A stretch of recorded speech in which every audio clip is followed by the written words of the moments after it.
True or false, if my spouse cheats, I get everything. That's false. And unfortunately, this is a myth that does exist. People believe that if their spouse cheats, that they get more, or if they themselves cheat, that they're going to lose everything. The reality is that's not really considered in most circumstances.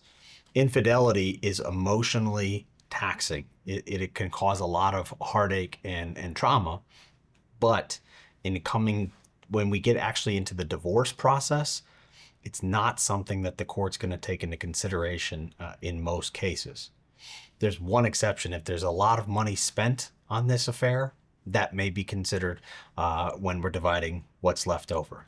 But in most cases, having an affair does not impact a divorce. So what if my spouse cheats? Does that mean I get custody of the children? The answer is no.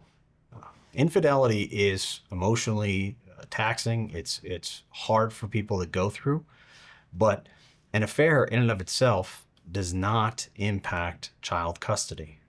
Now, when does it impact child custody? Well, if somebody's making poor decisions around children, that may impact child custody. In other words, if your spouse is bringing around their girlfriends and boyfriends around the kids all the time, and there's a new one every other week, that really goes to that parent's decision-making ability and what is appropriate for them to be around the children. It has nothing to do with the actual affair itself.